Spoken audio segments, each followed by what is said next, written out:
ನಮಸ್ಕಾರ. ಸುದ್ದಿಗೊಂದು ಗುದ್ದು ನೇರ ಪ್ರಸಾರದ ಕಾರ್ಯಕ್ರಮಕ್ಕೆ ಸ್ವಾಗತ. ಅಸ್ತ್ರ ಗ್ರೂಪ್ ಪ್ರೆಸೆಂಟ್ ಸುದ್ದಿಗೊಂದು ಗುದ್ದು powered by Mukund MGM realty, co sponsored by BDG enterprises ಮತ್ತು ಮಾಸ್ಟರ್ ಪ್ಲಾನರಿ ಗ್ರೂಪ್ಸ್. ಇಂದಿನ ಸುದ್ದಿಗೊಂದು ಗುದ್ದು ನೇರ ಪ್ರಸಾರದ ಕಾರ್ಯಕ್ರಮದಲ್ಲಿ ಮಾತುಕತೆಯಲ್ಲಿ ನಮ್ಮ ಜೊತೆ ಹಿರಿಯ ಪತ್ರಕರ್ತರಾಗಿರುವಂತಹ ಮೋಹನ್ ಬೋಳಂಗಡಿ ಅವರಿದ್ದಾರೆ. ಅವರನ್ನ ಕಾರ್ಯಕ್ರಮಕ್ಕೆ ಆತ್ಮೀಯವಾಗಿ ಸ್ವಾಗತಿಸೋಣ. ಸರ್, ಕಾರ್ಯಕ್ರಮಕ್ಕೆ ಸ್ವಾಗತ. ಇಂದಿನ ಸುದ್ದಿಗೊಂದು ಗುದ್ದು ನೇರ ಪ್ರಸಾರದ ಕಾರ್ಯಕ್ರಮದ ವಿಷಯ ಅಪರಾಧ ನಿಯಂತ್ರಣಕ್ಕೆ ಕೆ ಕೋಕಾ ಅಸ್ತ್ರ. ಈ ಬಗ್ಗೆ ಒಂದು ವರದಿ ಇದೆ ನೋಡಿ.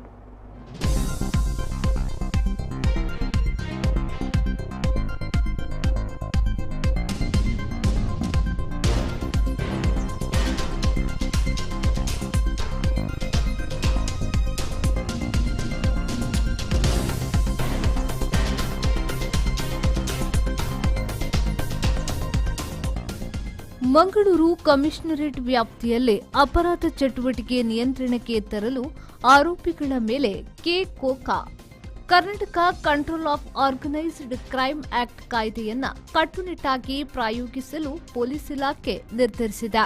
ಒಂದು ಪ್ರಕರಣದಲ್ಲಿ ಆರೋಪಿಯಾಗಿ ನ್ಯಾಯಾಲಯದಿಂದ ಜಾಮೀನು ಪಡೆದ ಬಳಿಕ ಮತ್ತೆ ಅಪರಾಧದಲ್ಲಿ ತೊಡಗಿಸಿಕೊಳ್ಳುತ್ತಿರುವುದು ಹೆಚ್ಚಾಗುತ್ತಿದ್ದು, ತಪ್ಪಿತಸ್ಥ ಭಾವನೆ ಎನ್ನುವುದು ಆರೋಪಿಗಳಲ್ಲಿ ಇಲ್ಲವಾಗಿದೆ. ಇದು ಅಪರಾಧದ ಪ್ರಮಾಣ ಹೆಚ್ಚಲು ಕಾರಣವಾಗಿದೆ. ಆದ್ದರಿಂದ ಕೆ ಕೋಕಾ ಕಾಯ್ದೆಯಡಿ ಪ್ರಕರಣ ದಾಖಲಿಸಿ ಜಾಮೀನು ಸಿಗದಂತೆ ಮಾಡುವುದು ಪೊಲೀಸರ ಉದ್ದೇಶವಾಗಿದೆ. ಈಗಾಗಲೇ 6 ಮಂದಿಯ ವಿರುದ್ಧ ಕೆ ಕೋಕಾ ಕಾಯ್ದೆಯಡಿ ಪ್ರಕರಣ ದಾಖಲಿಸಲಾಗಿದೆ. ವಿದೇಶ ಉದ್ಯೋಗದ ವೀಸಾ ಕೊಡಿಸುವುದಾಗಿ ನಂಬಿಸಿ ವಂಚಿಸಿದ ಪ್ರಕರಣದಲ್ಲಿ ಬಂಧಿತರಾದ ಮುಂಬೈ ಮೂಲದ 2 ಆರೋಪಿಗಳು ಮತ್ತು ಜೈಲಿನಲ್ಲಿ ಸಹ ಕೈದಿಯಿಂದ ಹಣ ಸುಲಿಗೆ ಮಾಡಿದ ಪ್ರಕರಣದಲ್ಲಿ 4 ಮಂದಿಯ ವಿರುದ್ಧ ಕೆ ಕೋಕಾ ಪ್ರಕರಣ ದಾಖಲಾಗಿದೆ.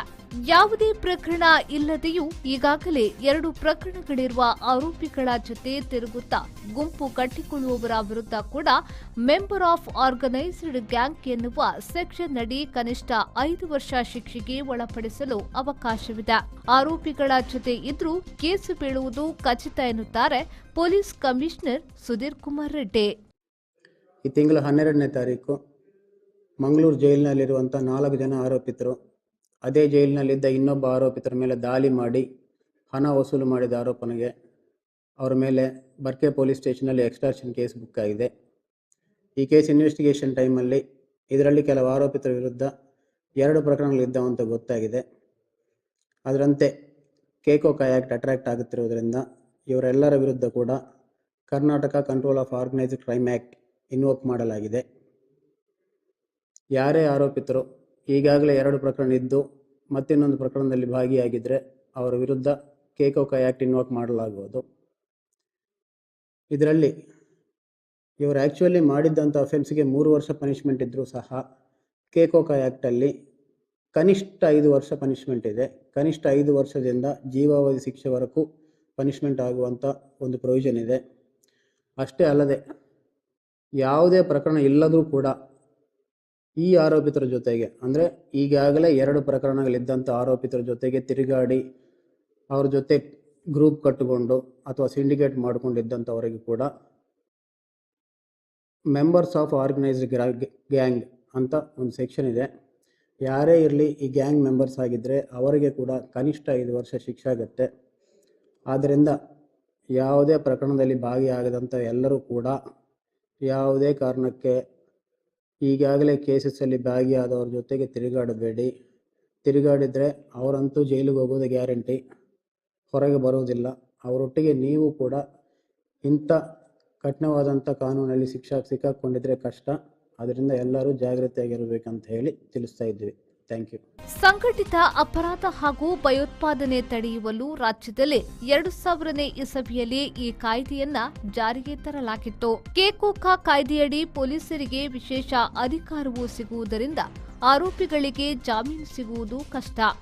ಉದಾಹರಣೆಗೆ, ಆರೋಪಿ ಈಗಾಗಲೇ ಮಾಡಿದ ಅಪರಾಧ ಪ್ರಕರಣದಲ್ಲಿ ಗರಿಷ್ಠ 3 ವರ್ಷದ ಜೈಲು ಶಿಕ್ಷೆ ಇದೆ ಎಂದಾದ್ರೆ, ಕೆಕೋಖಾ ಕಾಯ್ದೆಯಡಿ ಪ್ರಕರಣ ದಾಖಲಾದರೆ ಕನಿಷ್ಠ 5 ವರ್ಷ ಜೈಲಿನಿಂದ ಜೀವಾವಧಿಯವರೆಗೂ ಶಿಕ್ಷೆ ಹೋಗಬಹುದು ಎನ್ನುತ್ತಾರೆ ಪೊಲೀಸರು.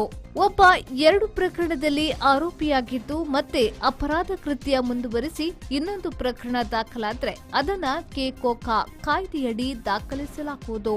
ಆ ಮೂಲಕ ಯಾವುದೇ ಜಾಮೀನು ಕೂಡ ಸಿಗದೆ ಗರಿಷ್ಠ ಶಿಕ್ಷೆಯಾಗುವಂತೆ ನೋಡಿಕೊಳ್ಳಲಾಗುವುದು. ಬ್ಯೂರೋ ರಿಪೋರ್ಟ್, ವಿ4 ನ್ಯೂಸ್, ಮಂಗಳೂರು.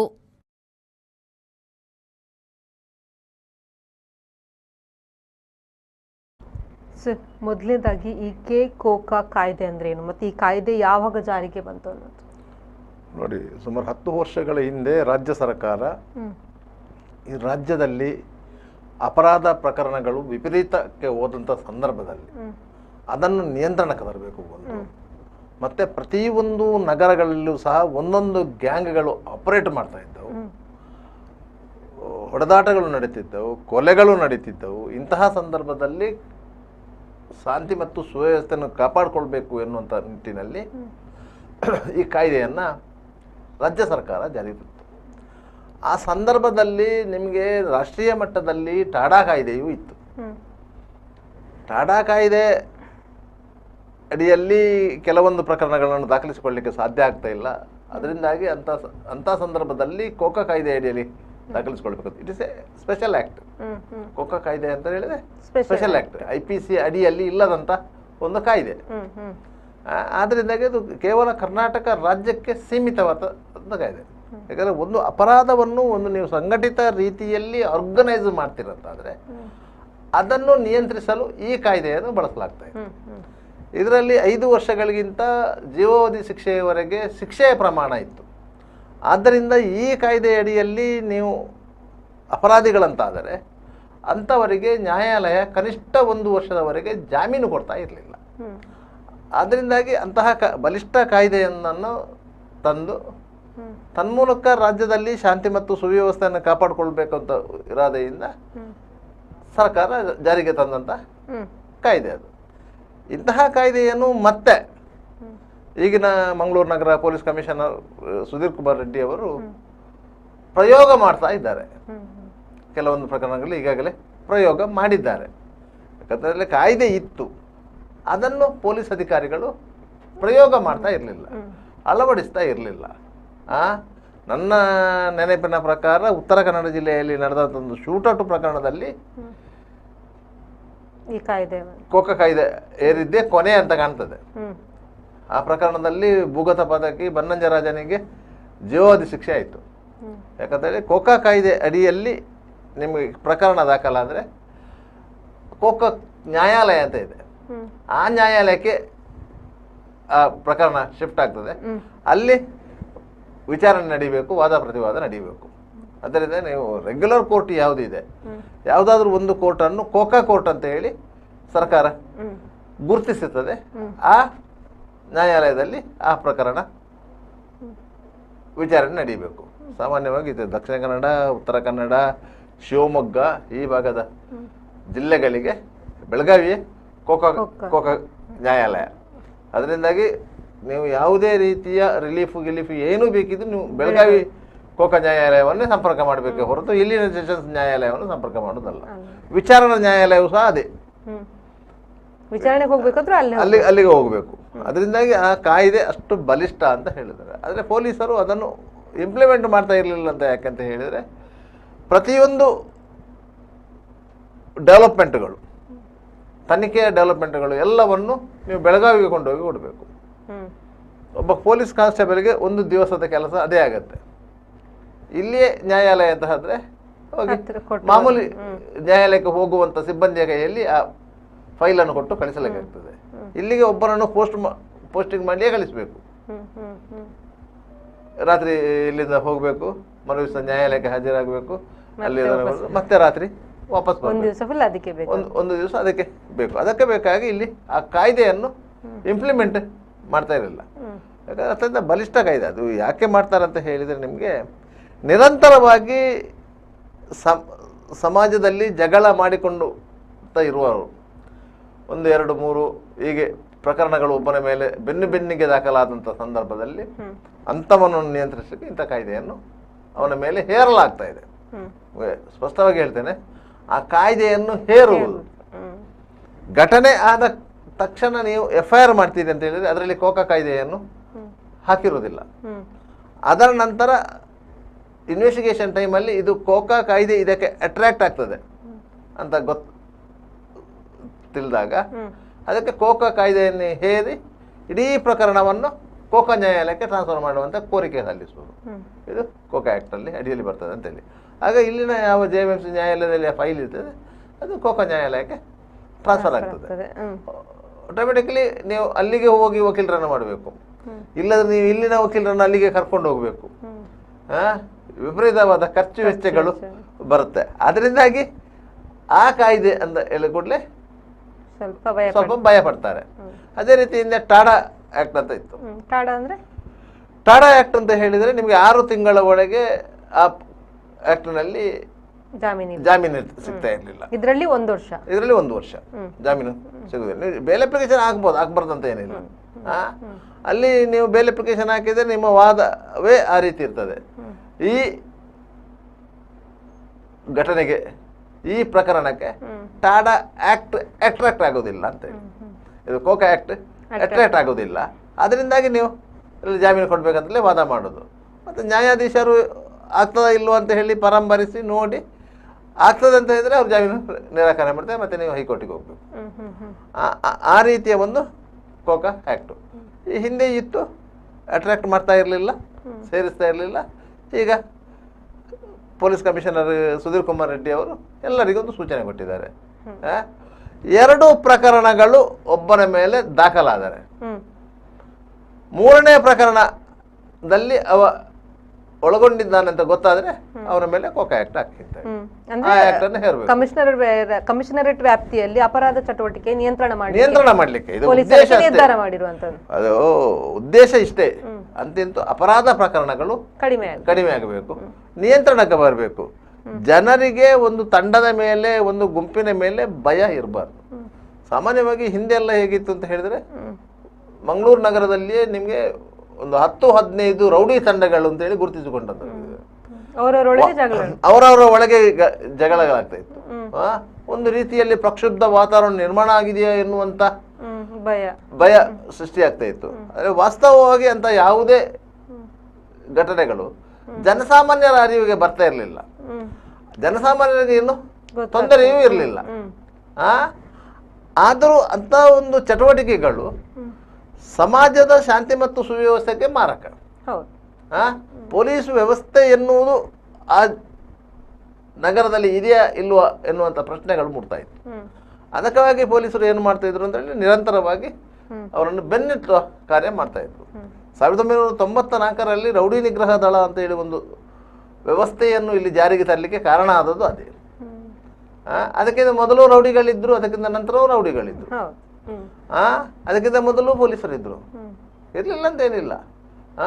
ಎಂಥ ಘಟಾನುಘಟಿ ಪೊಲೀಸರು ಅಂತ ಇದ್ರು ಅಂತ ಹೇಳಿದರು ನಿಮಗೆ.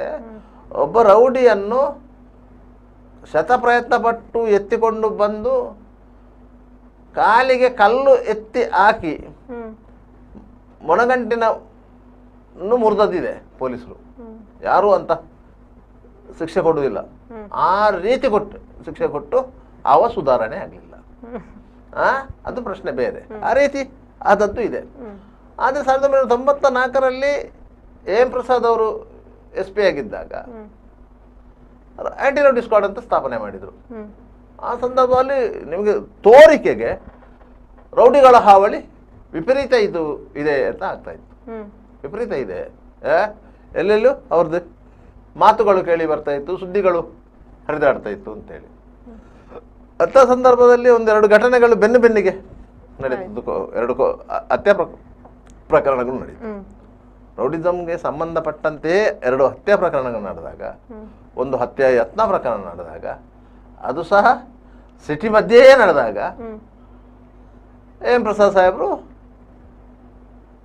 ಇದನ್ನು ನಾವು ನಿಯಂತ್ರಿಸಣೆ ಮಾಡಲೇಬೇಕು ಅಂತ ಹೇಳಿ ಆಂಟಿ ರೌಡಿ ಸ್ಕ್ವಾಡ್ ಸ್ಥಾಪನೆ ಮಾಡಿದರು.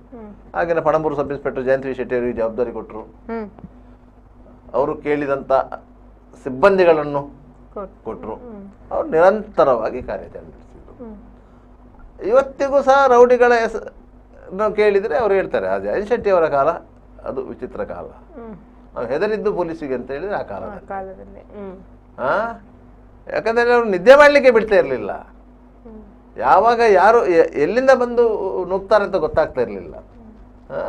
ನಾವು ಒಂದು ವೇಳೆ ಊರು ಬಿಟ್ಟರು ಆ ಊರಿಗೂ ಬರ್ತಾ ಇದ್ರು. ಅಂತ ಭಯ ಇರಬೇಕು ಅಂತ ಭಯವನ್ನು ಒಂದು ಸೃಷ್ಟಿಸಿದ್ದು ಆ ಕಾಲದಲ್ಲಿ.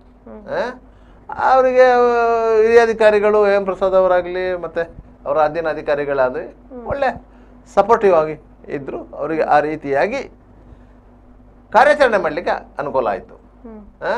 ಹಾಗಂತ ಹೇಳಿ ಅವರು ದೊಡ್ಡ ಮಟ್ಟದಲ್ಲಿ ಏನು ದೊಡ್ಡ ಕಾರ್ಯಾಚರಣೆ ಅಂತ ಅಲ್ಲ, ನಿರಂತರ ಕಾರ್ಯಾಚರಣೆ ಅಷ್ಟೇ.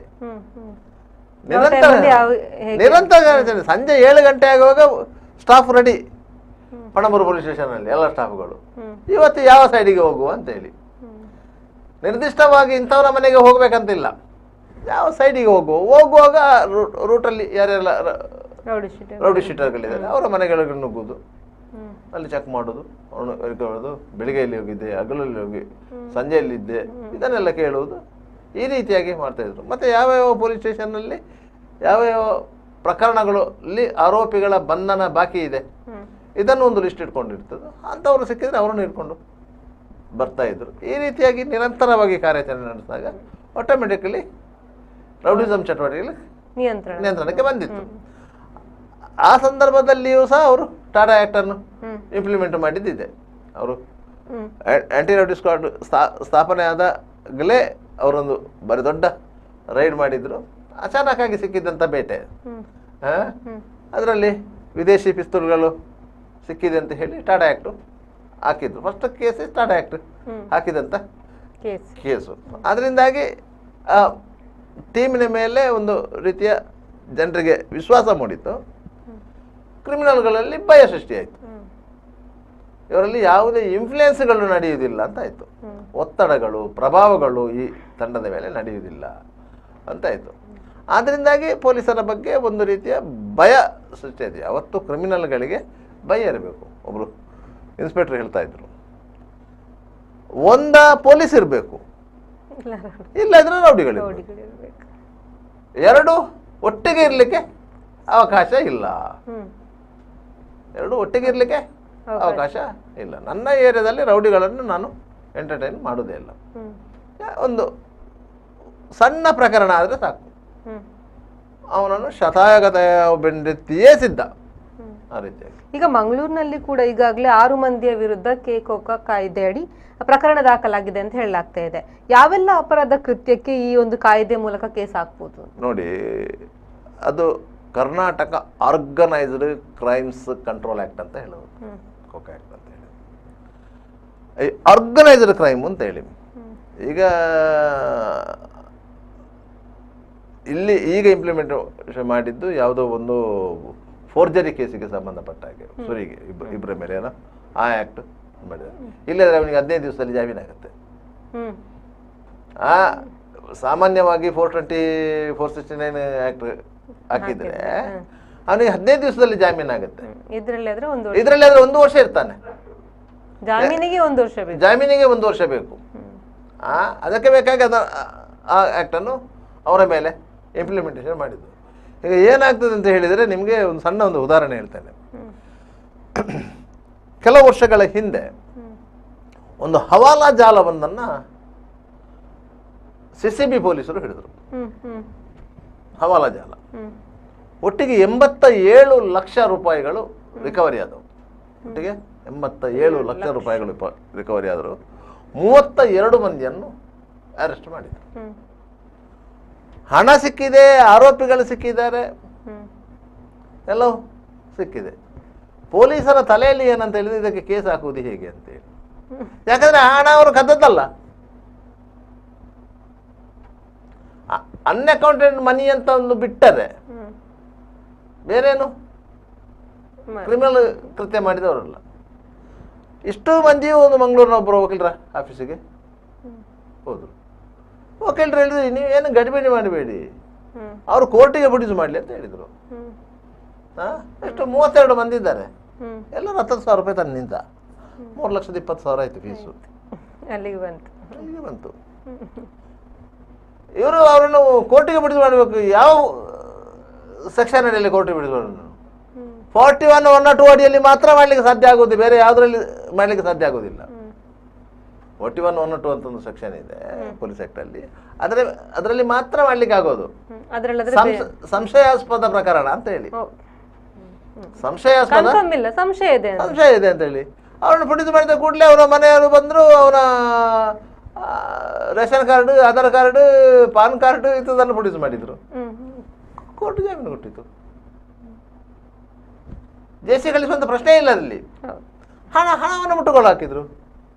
ಆ ಹಣವನ್ನು ಬೇಕಾದ್ರೆ ಅವ ಮತ್ತೆ ಕೋರ್ಟಿಗೆ ಅಪ್ಲಿಕೇಶನ್, ಅದು ನನ್ನ ಹಣ, ಇಸ್ ಅಕೌಂಟಬಿಲಿಟಿ ಇದೆ ಅದಕ್ಕೆ ಅಂತ ಹೇಳಿ ದಾಖಲೆ ಕೊಟ್ಟು ಅದನ್ನು ರಿಕವರಿ ಮಾಡ್ಬೋದಿತ್ತು. ಇವರು ಇಷ್ಟು ದೊಡ್ಡ 32 ಮಂದಿಯನ್ನು ಬಂಧಿಸಿ 87 ಲಕ್ಷ ರೂಪಾಯಿಗಳನ್ನು ರಿಕವರಿ ಮಾಡಿ ನ್ಯಾಯಾಲಯ ಅವರನ್ನು ಒಂದು 15 ದಿವಸ 30 ನಿಮಿಷದೊಳಗೆ ಹೊರಗೆ ಬಿಟ್ಟು ಕಳಿಸಿದೆ ಅಂತ ಆದರೆ ಸಾರ್ವಜನಿಕರಲ್ಲಿ ಎಂತ ಅಭಿಪ್ರಾಯ ಮೂಡ್ತದೆ ನೋಡಿ. ಕಾನೂನಲ್ಲಿರುವ ಅವಕಾಶವನ್ನೇ ಅವರು ಬಳಸ್ಕೊಂಡದ್ದು. ಅವರೇನು ಕಾನೂನಿಗೆ ವ್ಯತಿರಿಕ್ತವಾಗಿ ವರ್ತಿಸಿದ್ದೇನಲ್ಲ, ಕಾನೂನಲ್ಲಿರುವ ಅವಕಾಶಗಳೇ ಅದನ್ನೇ ಬಳಸಿಕೊಂಡದ್ದು. ಆದರೆ ಜನರ ಭಾವನೆಗಳು ಏನಾಗ್ತದೆ, 87 ಲಕ್ಷ ರೂಪಾಯಿ ಸೀಸು ಮಾಡಿದೆ ಅಂತ ಹೇಳಿದ್ರು, ಅವರನ್ನು ಕೋರ್ಟು ಜಗಲಿಯಿಂದಲೇ ಹೊರಗೆ ಕಳಿಸಿದೆ. ಇವರು ಬೇಕಂತ ಹೇಳಿ ತೆಳುವಾದ ಸೆಕ್ಷನ್ಗಳ ಅಡಿಯಲ್ಲಿ ಕೇಸು ದಾಖಲು ಮಾಡಿದ್ರೆ ಗಟ್ಟಿ ಕೇಸು ಹಾಕ್ಲಿಲ್ಲ ಅಂತ ಒಂದು ಭಾವನೆಗಳನ್ನ ಪೊಲೀಸರ ಮೇಲೆ ತಪ್ಪು ಕಲ್ಪನೆ ಮಾಡ್ತಾರೆ. ಅದಕ್ಕೆ ಬೇಕಾಗಿ ಪೊಲೀಸರು ಏನು ಮಾಡ್ತಾರೆ ಅಂತ ಹೇಳಿದ್ರೆ, ಘಟನೆ ಸಣ್ಣದೇ ಇರ್ಬೋದು, ಬುದ್ಧಿ ಕಲಿಸಲೇಬೇಕು, ಸಾರ್ವಜನಿಕರಲ್ಲಿ ಒಂದು ಭಯ ಹುಟ್ಟಬೇಕು ಎನ್ನುವ ಕಾರಣಕ್ಕಾಗಿ ಸ್ವಲ್ಪ ಬೇರೆ ಬೇರೆ ಸೆಕ್ಷನ್ಗಳನ್ನು ಆ್ಯಡ್ ಮಾಡೋದು. ಸಾಮಾನ್ಯವಾಗಿ ನಿಮಗೆ ಹೊಡೆದಾಟದ ಪ್ರಕರಣಗಳಲ್ಲಿ ಒಂದು ಸೆಕ್ಷನ್ಗಳಿವೆ, 324, ಈಗ BNS ನಲ್ಲಿ ಬೇರೆ ಇದೆ, ಮೊದಲು IPS ಅಲ್ಲಿ ಆದರೆ 324, 325, 326 ಈ ರೀತಿಯ ಸೆಕ್ಷನ್ಗಳಿವೆ. ಆ ಸೆಕ್ಷನ್ಗಳಲ್ಲಿ 324 ಅಲ್ಲಿ ನೀವು ಸ್ಟೇಷನಲ್ಲಿ ಜಾಮೀನಲ್ಲಿ ಬಿಡ್ಬೋದು, 325 ಅಲ್ಲಿ ಸ್ಟೇಷನಲ್ಲಿ ಜಾಮೀನಲ್ಲಿ ಬಿಡ್ಬೋದು, 326 ಅಲ್ಲಿ ನೀವು JMFC ಕೋರ್ಟಿಗೆ ಹಾಜರುಪಡಿಸಬೇಕು, ಕೋರ್ಟ್ ಜಾಮೀನಲ್ಲಿ ಬಿಡ್ತದೆ. ಈಚೆಯಿಂದ ಪೆಟ್ಟು ಮಾಡಿ ಆಚೆಯಿಂದ ಸ್ಟೇಷನ್ಗೆ ಹೋಗಿ ಈಚೆಯಿಂದ ಕೋರ್ಟಿನಿಂದ ಹೊರಗೆ ಬರ್ತಾನಂತ ಆದ್ರೆ ಅವ ಇನ್ನು ಆಸ್ಪತ್ರೆಯಲ್ಲಿ ಇರ್ತಾನೆ ಪೆಟ್ಟಿನಿಂದ, ಇವ ಇಲ್ಲಿ ಹೊರಗೆ ಫ್ರೀಯಾಗಿ ಬರ್ತಾನೆ ಅಂತ ಹೇಳಿದ್ರೆ ಜನರಲ್ಲಿ ಒಂದು ರೀತಿಯ ಭಯ ಸೃಷ್ಟಿಯಾಗತ್ತೆ. ಅದಕ್ಕೆ ಬೇಕಾಗಿ ಏನ್ ಮಾಡ್ತಾರಂತೆ ಪೊಲೀಸ್, ಕಾನೂನಿನ ಬಗ್ಗೆ ಒಂದು ನಂಬಿಕೆ ಹೋದಾಗ ಆಗ್ತದೆ. ಅದಕ್ಕೆ ಪೊಲೀಸರು ಏನ್ ಮಾಡ್ತಾರೆ, ಬೇಕಂತ 307 ಹಾಕೋದು. 307 ಹಾಕಿದ್ರೆ ಕನಿಷ್ಠ 1 ವಾರ ಬೇಕು ಜಾಮೀನು ಆಗ್ಲಿಕ್ಕೆ. ಯಾಕಂದ್ರೆ ಸೆಷನ್ಸ್ ಟ್ರಯಲ್ ಕೇಸು ಸೆಷನ್ಸ್ ಅಲ್ಲಿ ಜಾಮೀನು ಆಗಬೇಕು, ಅದಕ್ಕಾಗಿ ಮಾಡ್ತಾರೆ. ಅದಕ್ಕೆ 307 ಹಾಕೋದು. ಇಲ್ಲ 307 ಹಾಕುವಂತ ಅನಿವಾರ್ಯತೆ ಅದರಲ್ಲಿ ಇರೋದಿಲ್ಲ.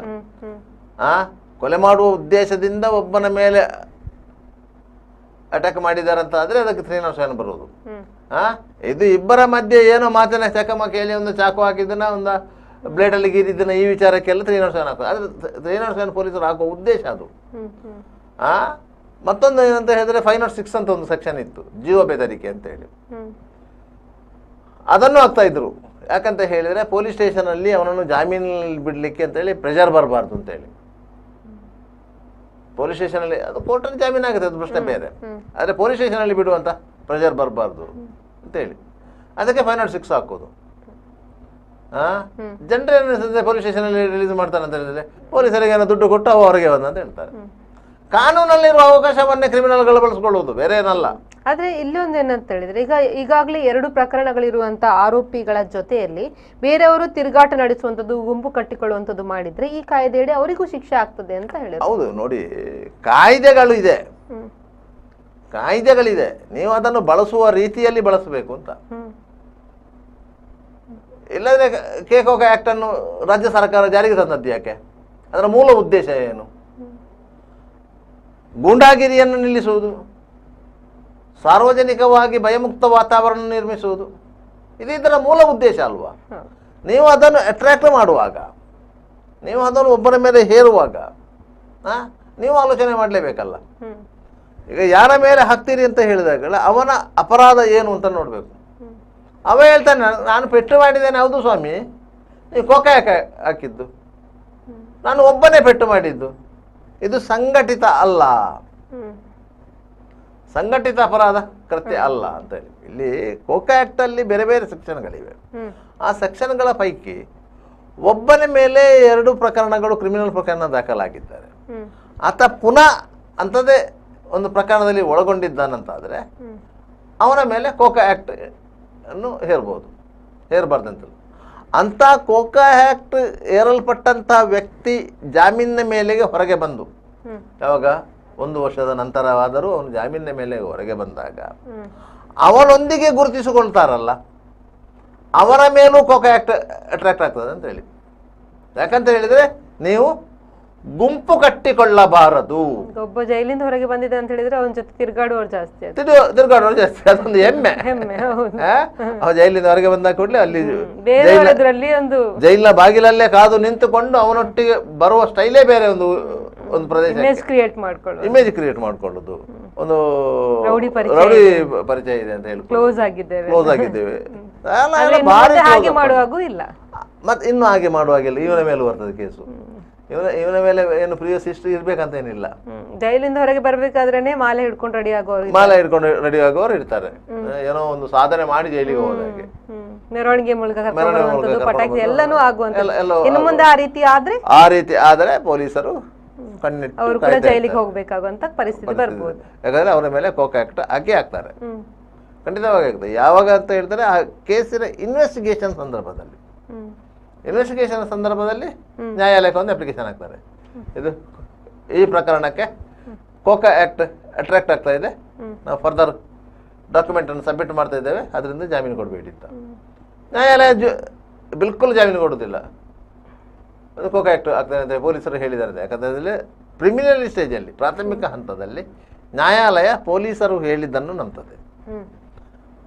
ಪೊಲೀಸರು ಹೇಳಿದನ್ನು ನಂಬದ್ದು ಯಾವಾಗ ಅಂತ ಹೇಳಿದರೆ, ಆ ಪ್ರಕರಣದ ವಿಚಾರಣೆಯ ಸಂದರ್ಭದಲ್ಲಿ ಪೊಲೀಸರ ಸಾಕ್ಷಿಗಳನ್ನು, ಪೊಲೀಸರ ದಾಖಲೆಗಳನ್ನು ನ್ಯಾಯಾಲಯ ಕ್ರಾಸ್ ವೆರಿಫಿಕೇಶನ್ ಮಾಡೋದು ಆ ಸಂದರ್ಭದಲ್ಲಿ ಹೊರತು ಪ್ರಿಮಿನರಿ ಸ್ಟೇಜಲ್ಲಲ್ಲ, FIR ಸ್ಟೇಜಲ್ಲಲ್ಲ. ಆಗ FIR ಸ್ಟೇಜಲ್ಲಿ ನೀವು ಒಬ್ಬನ ಪರವಾಗಿ ಜಾಮೀನು ಅಪ್ಲಿಕೇಶನ್ ಹಾಕಿದ್ರು ಸಹ ಕೋರ್ಟ್ ಹೇಳ್ತದೆ ಇನ್ವೆಸ್ಟಿಗೇಷನ್ ಸ್ಟೇಜಲ್ಲಿದೆ, ಇನ್ವೆಸ್ಟಿಗೇಷನ್ ಆಗಲಿ ಅಂತೇಳಿ ಜಾಮೀನು ಕೊಡಲಿಕ್ಕೆ ಬರೋದಿಲ್ಲ ಅಂದರೆ ಆಗ ಪೊಲೀಸರ ಜೊತೆ ಇರ್ತದೆ ಕೋರ್ಟು. ಪೊಲೀಸರ ಜೊತೆ ಯಾವಾಗ ಇರುವುದಿಲ್ಲ, ಟ್ರಯಲ್ ಸ್ಟೇಜಲ್ಲಿ ಮಾತ್ರ.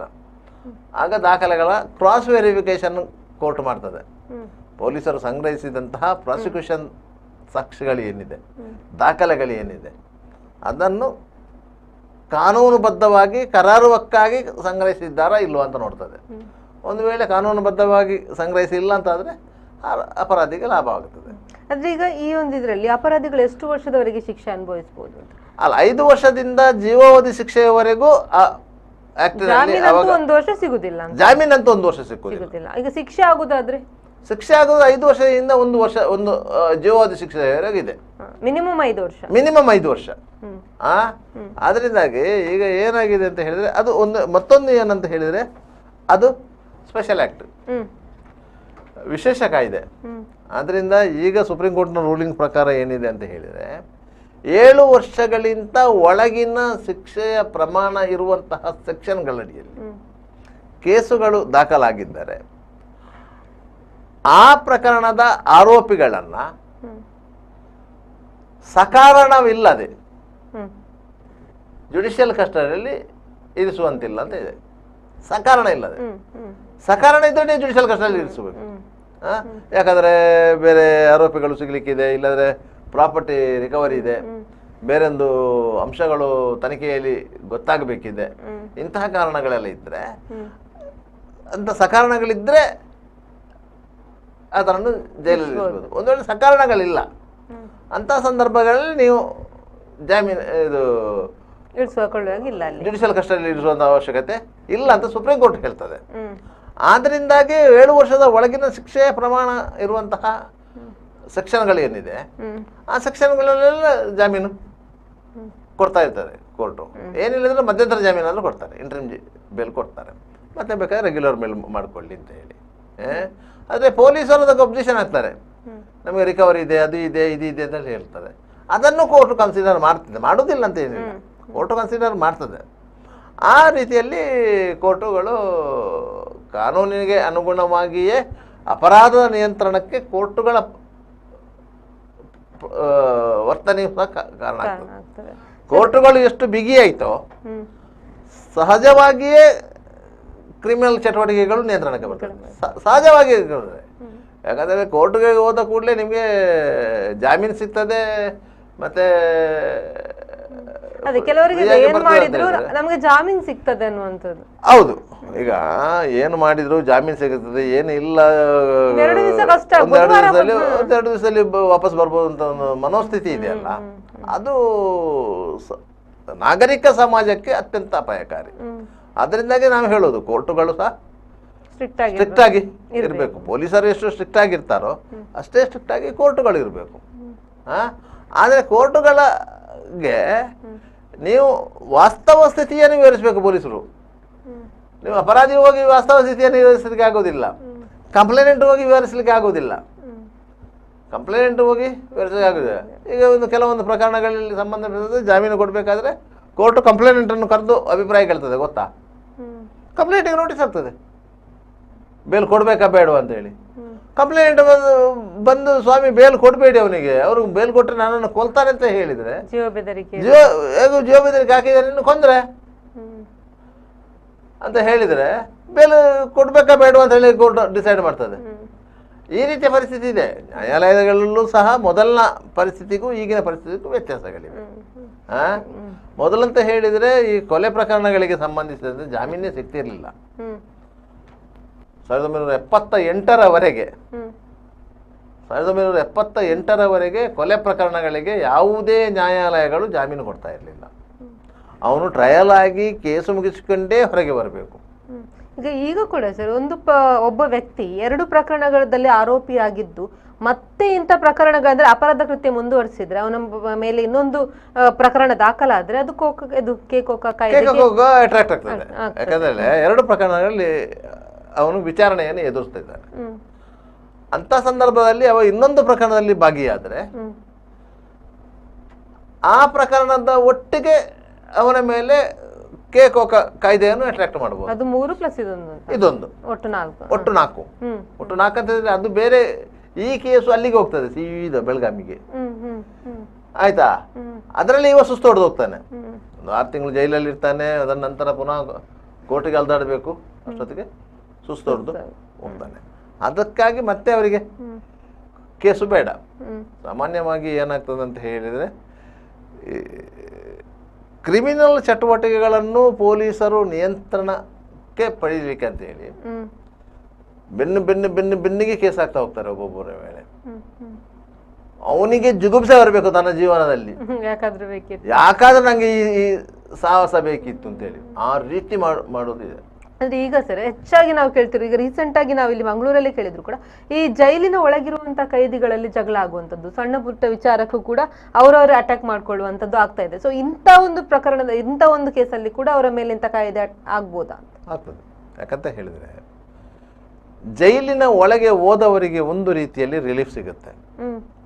ಅವರಿಗೆ ಬೇರೆ ಭಯ ಇಲ್ಲ. ಹೊರಗಿದ್ದು ನಮ್ಮ ಎದುರಾಳಿ ತಂಡದವರು ಬಂದು ನಮ್ಮ ಮೇಲೆ ದಾಳಿ ಮಾಡ್ತೇವೆ ಅನ್ನೋ ಭಯ ಇಲ್ಲ. ಪೊಲೀಸರು ನಮಗೆ ಒಳಗಿನವರು ತಂಡಗಳನ್ನು ಕಟ್ಕೊಳ್ತಿದ್ದಾರೆ, ಪೊಲೀಸರು ನಮ್ಮ ಮೇಲೆ ಹೊಡಿತಾರೆ ಎನ್ನುವಂತ ಭಯ ಇಲ್ಲ. ಆಯ್ತಾ? ಜೈಲಿನ ಸಿಬ್ಬಂದಿಗಳು ಅವರಿಗೆ ಅಡ್ಜಸ್ಟ್ ಆಗ್ತಾರೆ. ಹೊರಗಿನಿಂದ ಅವರಿಗೆ ಫುಡ್ಡು ಅದು ಇದೆಲ್ಲ ಸಪ್ಲೈ ಆಗತ್ತೆ. ಏನೋ ಮಾದಕ ವಸ್ತುಗಳು ಅಂತದೆಲ್ಲ ಸಪ್ಲೈಗೆ ರಿಸ್ಟ್ರಿಕ್ಷನ್ ಇದೆ ಅಂತ ಬಿಟ್ರೆ ಬೇರೆ ಎಲ್ಲ ವ್ಯವಸ್ಥೆಗಳು ಸಿಗ್ತದೆ. ಆದ್ರಿಂದಾಗಿ ಜೈಲು ಒಂದು ರೀತಿಯಲ್ಲಿ ಸೇಫು, ಒಂದು ರೀತಿಯಲ್ಲಿ. ಆದರೆ ಜೈಲು ಒಳಗೆ ಏನಾಗ್ತದೆ, ಆದರೆ ಅಷ್ಟು ವ್ಯವಸ್ಥಿತವಾಗಿ ತಮ್ಮ ಕಡೆಗೆ ಅಧಿಕಾರಿಗಳನ್ನು ಉಳಿಸಿಕೊಳ್ಬೇಕಲ್ಲ. ಉಳಿಸಿಕೊಳ್ಳಬೇಕಾದ್ರೆ ಅಧಿಕಾರಿಗಳಿಗೆ ಏನಾದರೂ ನೀವು ಲಾಭದ ಅಂಶಗಳನ್ನು ತೋರಿಸ್ಬೇಕು. ಜೈಲೊಳಗೆ ಏನುಂಟು ಕೆಲಸ ಮಾಡಲಿಕ್ಕೆ? ಏನಿಲ್ಲ. ಅದನ್ನು ಅವ ದುಡ್ಡು ಕಾಸು ಅಂತ ವ್ಯವಸ್ಥೆಯನ್ನು ಮೊಬಿಲೈಸ್ ಮಾಡಬೇಕು, ಹೊರಗಿಂದ ಮಾಡಬೇಕು. ಹೊರಗಿಂದ ಮಾಡಬೇಕಾದ್ರೆ ಅವನು ಏನಾದರೂ ಒಂದು ಡೀಲ್ ಮಾಡಬೇಕು. ಅದರಲ್ಲಿ ಏನಾದರೂ ಪಾಲು ಸಿಕ್ಕಿದ್ರೆ ಇಲ್ಲಿ ಶೇರ್ ಕೊಡುವಂಥ ಇಂಥದ್ದೆಲ್ಲ ಇರ್ತದೆ. ಆ ವಿಚಾರದಲ್ಲಿ ಒಬ್ಬನಿಗೆ ಒಂದು ವ್ಯವಸ್ಥೆ ಚೆನ್ನಾಗಿದೆ ಅಂತಂದರೆ ಆ ವ್ಯವಸ್ಥೆಗೆ ಒಗ್ಗಿಕೊಳ್ಳಲಿಕ್ಕೆ ಆಗದವನು, ಮಾಡ್ಕೊಳ್ಳಿಕ್ಕೆ ಆಗದವರು ಒಂದು ಗುಂಪು ಇರ್ತದೆ. ಅವರ ಮಧ್ಯೆ ವೈಷಮ್ಯಗಳು ಸೃಷ್ಟಿಯಾಗ್ತಾ ಹೋಗ್ತದೆ. ಅವನಿಗೆ ಹೊರಗಿಂದ ಬೇಕಾದಷ್ಟು ಬಿರಿಯಾನಿ ಬರ್ತದೆ, ನಮಗೆ ಈ ತಂಗಳಂಗ ಅನ್ನವೇ ಜೈಲಿನ ಅನ್ನವೇ ಗತಿ ಅಂತ ಇರ್ತದೆ. ಈಗ ಆ ಒಂದು ಗುಂಪು ಆಗ್ತದೆ, ಈ ಒಂದು ಗುಂಪು ಆಗ್ತದೆ. ಒಂದು ಎರಡನೇದು, ನೀವು ಹೊಸದಾಗಿ ಜೈಲಿಗೆ ಎಂಟ್ರಿ ಆಗುವವರು, ಹೊಸದಾಗಿ ಎಂಟ್ರಿ ಆಗುವ ಹೆದರಿಕೆಯಿಂದಲೇ ಒಳಗೆ ಹೋಗುವುದು. ಸೀನಿಯರ್ ಜೂನಿಯರ್ ಅನ್ನುವಂಥದ್ದಿದೆ. ಹೌದು, ಆಯ್ತಾ. ಅದರಿಂದಾಗಿ ಜೈಲಿನ ಒಳಗೆ ಸೀನಿಯರ್ಗಳು ಅವರನ್ನು ರ್ಯಾಗ್ ಮಾಡ್ತವೆ. ಇದು ಕಾಲೇಜಲ್ಲಿ ಮಾಡಿದ ರೀತಿಯಲ್ಲಿ ಡಿಗ್ರಿ ಮಕ್ಕಳು PUC ಮಕ್ಕಳಿಗೆ ರ್ಯಾಗ್ ಮಾಡಿದ ಹಾಗೆ ಅಲ್ಲಿ ಸಹ ಸೀನಿಯರ್ಗಳು ಜೂನಿಯರ್. ಯಾಕಂದ್ರೆ ಸೀನಿಯರ್ಗಳ ವಿಚಾರಕ್ಕೆ ಜೈಲಧಿಕಾರಿಗಳು ಸಹ ಸಾಫ್ಟ್ ಆಗಿರ್ತಾರೆ. ಯಾಕಂತ ಹೇಳಿದ್ರೆ ಅವರು ಬೇರೆ ಕನಿಷ್ಠ ಸಿಬ್ಬಂದಿಯಲ್ಲಿ ಅವರು ಅಷ್ಟು ಮಂದಿ ಕೈದಿಗಳನ್ನು ನಿರ್ವಹಣೆ ಮಾಡಬೇಕು. ಕನಿಷ್ಠ ಸಿಬ್ಬಂದಿಗಳ ಇದರಲ್ಲಿ ಅವರು ಅಷ್ಟು ಮಂದಿಯನ್ನು ನಿರ್ವಹಣೆ ಮಾಡಬೇಕು. ಆಗ ಅವರಿಗೆ ಸಹಕಾರ ಆಗುವುದು ಈ ಸೀನಿಯರ್ ಕೈದಿಗಳು. ಯಾರೋ ಹೊಸಬರು ಬಂದಾಗ ಅವರನ್ನು ಕಂಟ್ರೋಲ್ ಇಟ್ಕೊಳ್ಳೋದು, ಈ ರೀತಿಯಾಗಿ ಮಾಡೋದೆಲ್ಲ ಈ ಸೀನಿಯರ್ ಕೈದಿಗಳು. ಆದ್ದರಿಂದ ಸೀನಿಯರ್ ಕೈದಿಗಳು ಏನು ಮಾಡ್ತಾರೆ ಅಂತ ಹೇಳಿದರೆ ಜೂನಿಯರ್ ಕೈದಿಗಳಿಂದ ದುಡ್ಡು ವಸೂಲು ಮಾಡಲಿಕ್ಕೆ ಪ್ರಯತ್ನ ಮಾಡ್ತಾರೆ. ಯಾವುದಾದೊಂದು ಅಪರಾಧ ಪ್ರಕರಣದಲ್ಲಿ ಒಳಗೆ ಬಂದಿದ್ದಾನೆ ಅಂತ ಹೇಳಿದರೆ ಅವನಿಗೆ ಸುರಿಗೆ 4 ಪೆಟ್ಟು ಬೀಳಬಾರ್ದ, ಅವನು ಏನು ಕೇಳ್ತಾನೆ ಅದನ್ನು ನೀವು ಹೊರಗೆ ಕೊಡಬೇಕು. ಮೊನ್ನೆ ಜೈಲಲ್ಲಿ ಗಲಾಟೆ ಆದ್ದು ಅದಕ್ಕೆ. ಅವನಿಗೆ ಹೊಡೆದು ಅವನ ಹೆಂಡತಿಗೆ ಹೇಳಿ ಆ ಹೆಂಡತಿ ಬೇರೊಂದು ಅಕೌಂಟಿಗೆ 20,000 ರೂಪಾಯಿ ಹಾಕಿ ಆ 20,000 ರೂಪಾಯಲ್ಲಿ ಅವರು ಏನೋ ಥಿಂಗ್ಸ್ ಎಲ್ಲ ತಂದು ಜೈಲೊಳಗೆ ಕೊಟ್ಟು ಈ ರೀತಿಯಾಗಿರೋದು. ಅದು ಆ ಗಲಾಟೆಯ ಬಗ್ಗೆ ಅದನ್ನು ಏಟಾಯಿತು. ಅವನು ಹಾಸ್ಪಿಟ್ಲಿಗೆ ಹೋದ, ಬರ್ಕೆ ಪೊಲೀಸರು ಹೋಗಿ ಅವನ ಸ್ಟೇಟ್ಮೆಂಟ್ ಮಾಡಿದ ಸಂದರ್ಭದಲ್ಲಿ ಈ ವಿಚಾರ ಬಂತು. ಆದ್ದರಿಂದ ಅವನಿಗೆ ಯಾರು ಹೊಡೆದ್ರು ಅವರ ಮೇಲೆ ಕೋಕಾ ಆಕ್ಟ್ ಹಾಕಿದ್ದು, ಅವರ ಮೇಲೆ ಹಾಕಿರೋದು. ಜೈಲು ಒಳಗೆ ಆಗುವಂತಹ ಘಟನೆಗಳಿಗೆ ಸಂಬಂಧಿಸಿದಂತೆ ಜೈಲು ಅಧಿಕಾರಿಗಳ ನಿರ್ಲಕ್ಷ್ಯವೂ ಇದೆ ಅಂತ ಹೇಳಿ ಒಂದು ಆರೋಪ ಇದೆ. ಆದರೆ ಜೈಲು ಅಧಿಕಾರಿಗಳಿಗೆ ಸಮಸ್ಯೆ ಏನು ಅಂತ ಹೇಳಿದರೆ ಅವರಲ್ಲಿರುವ ಸಿಬ್ಬಂದಿ ಸಂಖ್ಯೆ ಸೀಮಿತವಾದದ್ದು. ಅಪರಾಧಿಗಳು ಜಾಸ್ತಿ ಮಂದಿ ಇರ್ತಾರೆ. ಅಷ್ಟು ಸಿಬ್ಬಂದಿಯಲ್ಲಿ ಅವರು ಅದನ್ನು ಕಂಟ್ರೋಲ್ ಮಾಡಿಕೊಂಡು ಬರಬೇಕು. ಅದು ಸಮಸ್ಯೆ ಇದೆ ಅವರಲ್ಲಿ, ಇಲ್ಲಂತ ನಾವು ಹೇಳೋದಿಲ್ಲ. ಅಂಥ ಸಂದರ್ಭದಲ್ಲಿ ಕೈದಿಗಳನ್ನು ನಿಯಂತ್ರಣ ಮಾಡುವುದು ಅವರಿಗೆ ಸ್ವಲ್ಪ ಕಷ್ಟ. ಕೈದಿಗಳಿಗೆ ಹೊರಗಿನ ಪ್ರಪಂಚದ ಸಂಪರ್ಕವನ್ನು ಕಲ್ಪಿಸುವುದು ತಪ್ಪು.